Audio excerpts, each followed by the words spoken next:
Why Christians always have to struggle to receive things? Simply because Christians neglect the most important things and focus to the things that takes us nowhere. Christians who spend all night trying to find out who's a false prophet. How to recognize false prophet. How do I know this man with the locks is not a good prophet? This is the search online by the PJ every day. A Christian trying to discover who's real and who's false. The things that matters not. And we focus on the things that does not matter. You will never see a Muslim going on YouTube and looking for a false imam or exposing other men of God or other imams. They don't have time. A Buddhist does not make a video exposing the life, what happened there. The reason why you don't know, because nobody talk about it. But if a man of God have done something, one thing, 500 YouTubers, some they're even going to create new ones just for that. Imagine, where are we going? Christians focus on the things that matters not, the things that takes us nowhere, yet we're expecting things to happen. We stay away from spiritual things and ready to do any business, to associate ourselves with any type of people, to be around any type of environment, yet expecting the presence of God to hit us. They're going to hit you where? When you are spending time with sinners? Which location are you? When your time of visitation will come, where God is going to find you? In a nightclub? Because that's where you say you have to be with the sinner to win them. They don't come to church with you, but you go to nightclub with them. And this is the Christians of today. Do you know that other religion, they will kill and life people, would even unlife themselves and others to win a place in paradise and have multiple virgin? They have no proof this thing gonna happen, but they are ready to do it. They are ready to go miles. How many sacrifices a Christian can do? One day of prayer and fast is already too much for them. Pastor, can I just break it too? I'm not the one you are fasting to. It's him you are looking for, not me. I would definitely maybe agree with you to break it too, but what about him? What did he say?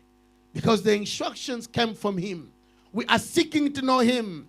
A Christians will never sacrifice the last penny they have, because they'll say, God won't ask me for the last money I had. This must be wrong. But imagine people who they would unlife themselves and the life of others just to go to heavens they don't even know about. Imagine that. But the Christians will not sacrifice anything in his life. He cannot even go to a church where he have to take 2 buses. It's too far. I can't. But people traveling to the South America to consult a witch doctor, to see a person with a black magic, they are ready to go anyway for it. But the Christians will not go to different countries for God. It does not have transport. A Christian, even the pastor, have to provide a transport for them to come to their own church.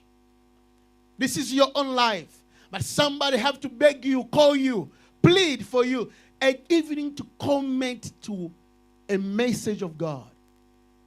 Somebody have to tell you. But the preacher have to remind you to comment. You do not know why you are a Christian. We expect too much from God, but we are ready to do a little to him. We want him to change everything around us. We focus to the things that matters not. And the things that will take us to the next level, nobody have a time for it. We don't have a time for it. A Christian will betray his brother, his friend, for $100. Refuse to pray and fast because they are going to work. They're very busy. God has promoted them outside the church. Therefore, they cannot consecrate their youth to God. They have to live a little. You are too serious for me. You are too serious to the things of God. I need to live a little. But like I say, expecting too much blessings. I always say, you are not a Christian until everything else loses value. If everything else around you does not lose value, your Christian life has not started yet. Until the things around you start losing value, then you appreciate this life of Christianity. The Bible says he left his home and he started walking on the street of Jerusalem. A 30-year-old started walking. Where are you going, Jesus? Collect disciples. Where? Near the sea, the staff. This man ain't serious. He left his father's business here as a carpenter.